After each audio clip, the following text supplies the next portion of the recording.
بسم اللہ الرحمن الرحیم۔ السلام علیکم۔ پردیسی نیوز میں خوش آمدید۔ میں ہوں ساجد علی۔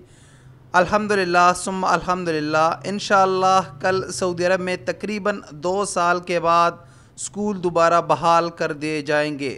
سعودی وزیر تعلیم کے مطابق صرف ان طالب علموں اور اساتذہ کرام کو اسکول داخلے کی اجازت ہوگی جنہوں نے کرونا ویکسین کی دونوں خوراکیں مکمل کروائی ہے۔ جب سال 2020 کے شروعات میں کرونا وائرس کے کیسز بڑھنے لگے تو سعودی حکومت نے اسکول بند کرانے کا فیصلہ کر لیا ہے، جس کو بالآخر تقریباً 2 سال مکمل ہونے کے قریب ہے اور کل سے اسکول بحال کر دیے جائیں گے۔ وہ طالب علم جن میں کرونا وائرس ان کا پازیٹیو آ جائے یا ان میں کچھ علامات ظاہر کیے جائے تو ان کو 10 دن کوارنٹائن کر دیا جائے گا، اور صرف ان طالب علموں کو اسکول جانے کی اجازت ہوگی جنہوں نے کرونا وائرس ویکسین کی دونوں خوراکیں مکمل کرائی ہے۔ اب یہ خبر کیوں اتنی زیادہ اہم ہے غیر ملکیوں کے متعلق؟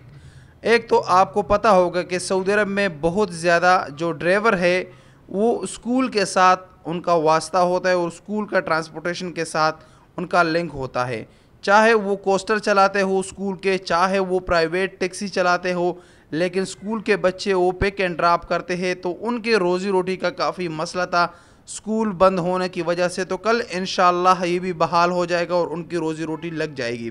اس کے ساتھ ساتھ ایک اور اہم مسئلہ تھا، بہت سارے ٹیچرز بھی ایسے تھے جو غیر ملکی ہے اور سعودی عرب میں پڑھاتے ہیں تو ان کے جاب کا بھی کافی مسئلہ تھا۔ اس کے ساتھ ساتھ بہت ساری فیملیز جو سعودی عرب میں رہتی ہے تو ان کے بچوں کا جو اسکول کا مستقبل کا مسئلہ تھا تو وہ بھی داؤ پر لگا ہوا تھا۔ تقریباً 2 سال ہو گئے کہ بچے اسکول نہیں جاتے تھے، آن لائن ایجوکیشن حاصل کرتے تھے، لیکن آن لائن ایجوکیشن میں اور پریکٹیکل ایجوکیشن میں کافی زیادہ فرق ہوتا ہے۔ وہ اس طرح آن لائن ایجوکیشن اسی طرح حاصل نہیں کر سکتا جس طرح بچہ اسکول جاتا ہے اور وہ تعلیم حاصل کرتا ہے۔ اس تمام چیزوں سے بڑھ کر جو اہم چیز میں آپ غیر ملکیوں کے متعلق بتاتا ہوں، اس کے اسکول کے کھلنے سے ان کو کیا فائدہ ہوگا۔ سعودی عرب کے بہت سارے علاقے ایسے ہیں جن کو میں خود جانتا ہوں۔ میں آپ کو ایک مثال دیتا ہوں تبوک کا۔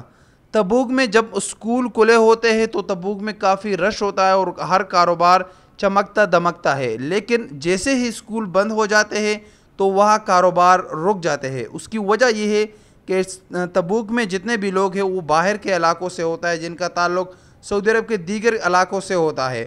تو جب اسکول بند ہو جاتے ہیں تو وہاں سے لوگ ہجرت کر کے اپنے علاقوں میں واپس چلے جاتے ہیں، لیکن جب اسکول کھل جاتے ہیں تو واپس تبوک اور ان جیسے علاقوں میں آ جاتے ہو تو پھر وہاں کاروبار چمکتا دمکتا ہے۔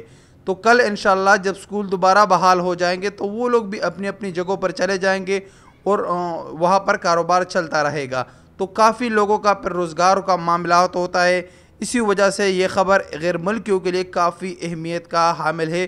تو انشاءاللہ کل سے اسکول بحال ہو جائیں گے، جو کہ ایک خوش آئند بات ہے غیر ملکیوں کے لیے بھی اور سعودیوں کے لیے بھی۔ السلام علیکم ورحمۃ اللہ وبرکاتہ۔